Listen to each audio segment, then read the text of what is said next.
ang mga welga, mapayapa yan. Basta hindi... Ngayon, kaya lang hindi nagiging mapayapa is because merong pag-encroach ng iba't ibang mga puwersa laban doon sa striking workers. Na ina-hire ng panahon namin, no? Ang kaharap namin doon, hindi dump truck. No? Kung hindi, mga tao mismo, mga goons. At ang iba dyan, may mga karmas pa. Armado. Yes, oo. Talagang hinaharap namin yan, nilalabanan namin yan. Kasi wala kami magagawa eh. Yung karapatan natin under the Constitution, Bill of Rights, no? Bali wala yan kung hindi mo exercise. Dahil kasi you don't wait for the government to give it to you. Correct. Hindi mo ibibigay yan ng government eh. Ito nga mga kababayan, bago natin ituloy ang video na ito, kung bago ka lang sa aking YouTube channel baka pwede makahingi ng like at subscribe at click mo na rin ang notification bell para updated ka sa aking nilalabas na bagong video. Salamat po.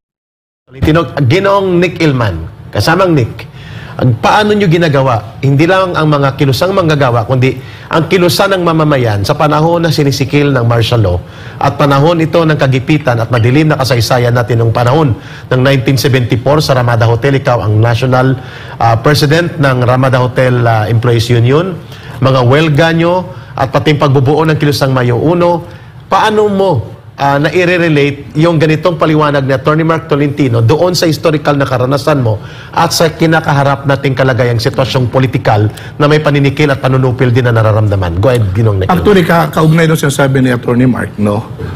Hindi pwede o hindi dapat magkaroon ng permit, no? Noong martial law days, no? Because of the General Order Number 5, basically, totally, yung the right to strike ay bawal, no? Right to assemble, bawal po yan. Ngayon, kami mga manggagawa, dahil sa aming karapatan, no, inherent right na mga manggagawa yan eh. So, because of our inherent right, lakas loob kaming nakipaglaban. At maski walang permit o walang notice of strike, etc., as long as yung mga demands ay legitimate, no, ay karapatan mong igiit yan. At basta mapayapa ang konduktor. Correct. Ngayon, binabanggit mong mapayapa, basically, ang mga welga, mapayapa yan. Basta hindi...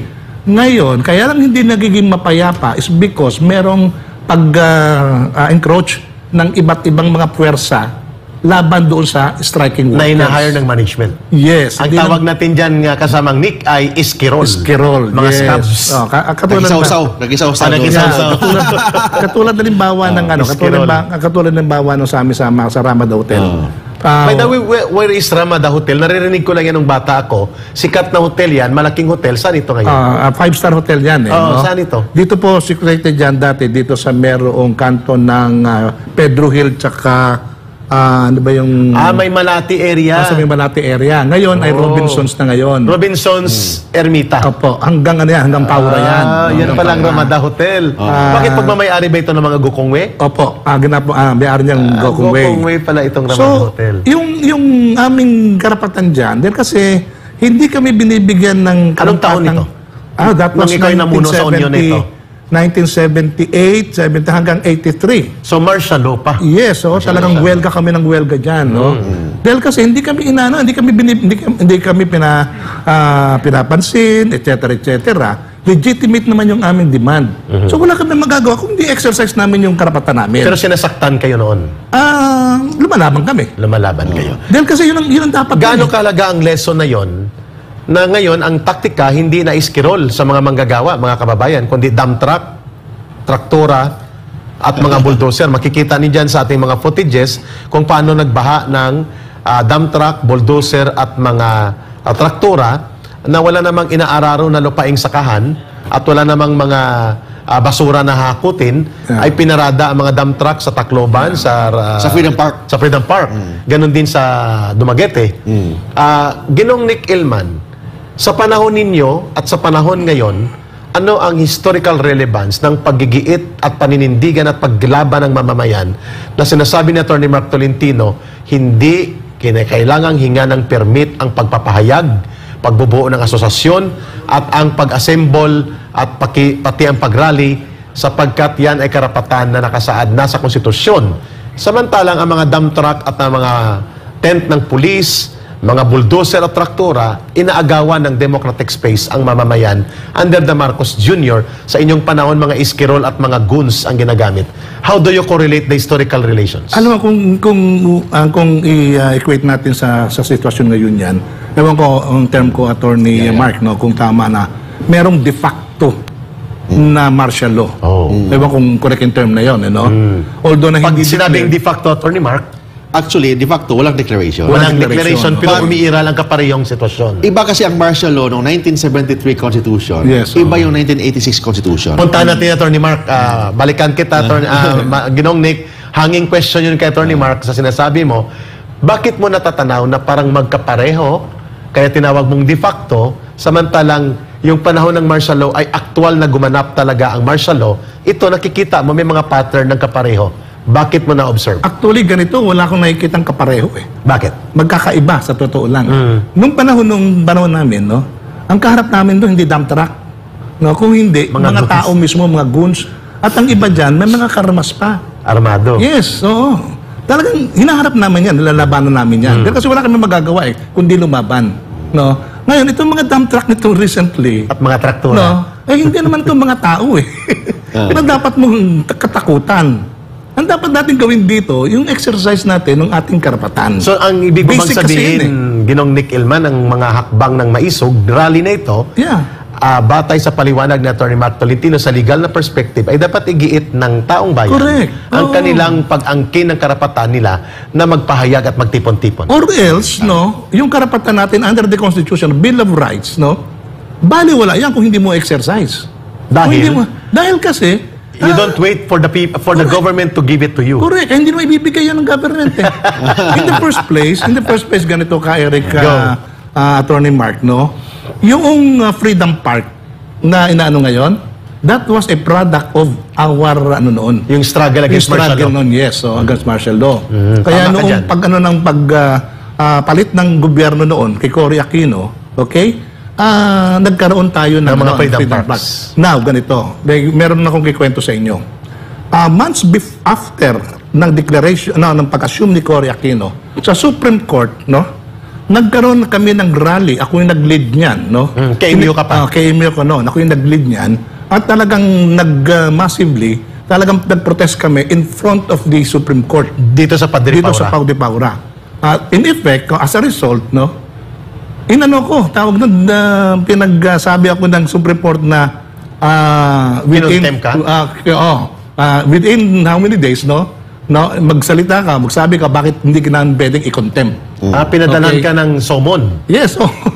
So, in other words, yung mga abogado nating mga patriotic at nationalist, at that time, sa pamumuno ni nasawing Attorney Lando Ulalia, no? So, ipinaglaban namin, no, yung kaso na yon, yung karapatan na yon.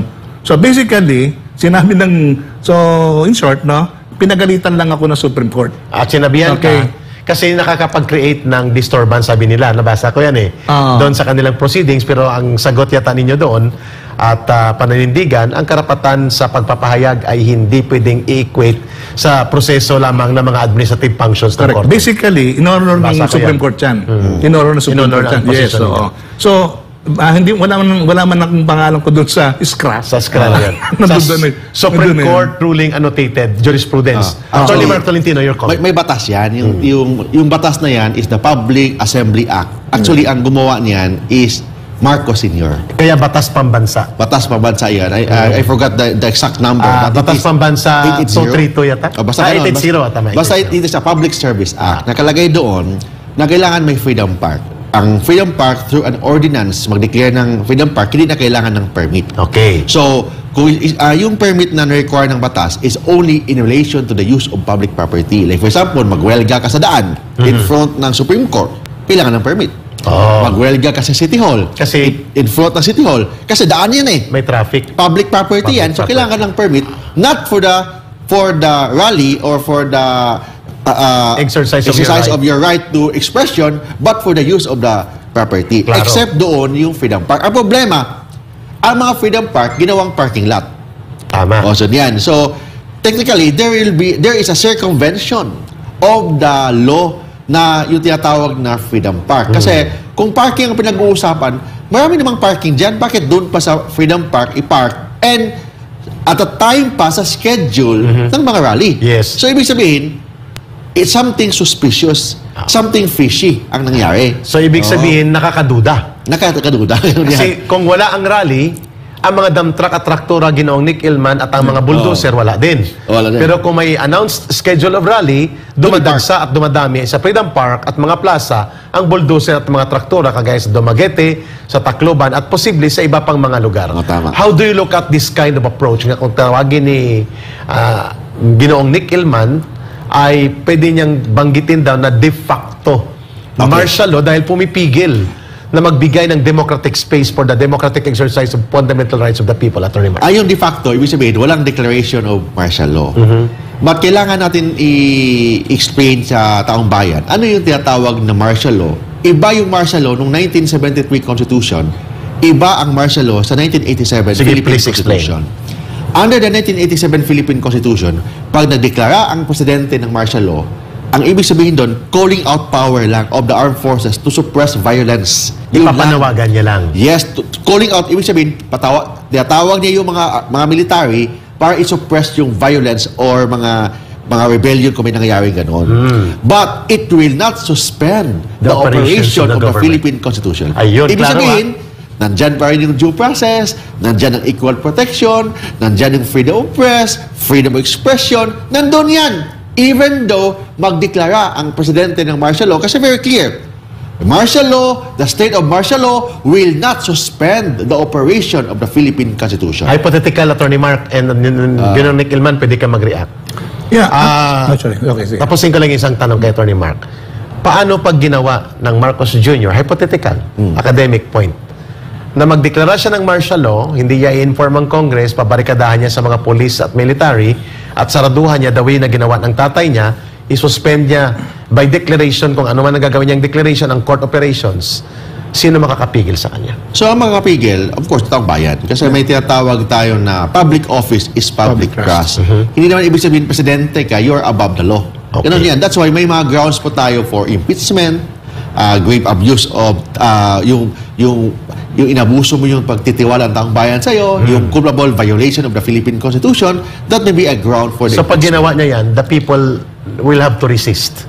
pwede mag-file, may tinatawag tayong constitutional ground, may tinatawag tayong extra-constitutional. Yung constitutional ground, yun pwede mag-file ng impeachment. Paano pinasarado niyang korte? Yung hypothetical, impeachment, doon i-file yan, hindi sa court i-file yan. Ano pati sa Congress pasarado niya? Yun yan, yung tinatawag na extra-constitutional tayo. Ang extra-constitutional, it was recognized sa 1987 EDSA Revolution. Okay. So, ibig sabihin, mga grounds yan pwedeng extra-constitutional. Ibig sabihin, extra-constitutional, wala kasi nakalagay doon sa ating saligang batas na dapat mag-rally tayo para mawala ang presidente. Walang ganon. Ang nakalagay sa batas, dapat mag-file ng impeachment para mademanda o may due process doon sa Kongreso papunta sa Senado. Okay. Yun yan. Constitutional basis. Kaya kinontrol niya ang House of Tambaluslos. Yes. So, kinontrol niya kasi 1/3 lang, isang congressman lang ang mag-endorse of any impeachment complaint. Pwede na. Aakyat na yung kaso niya papunta sa Committee on Justice, tapos 1/3 lang ng congressman ang kailangan para maakyat ang kaso papunta sa Senado. At 1/3 lang. So, ibig sabihin, kung there are about 300 So 100 plus 100 plus lang kailangan ng congressman, pwede nang i-endorse ang impeachment complaint papunta sa Senado. Ayun. So yun ang tinatawag na constitutional ground.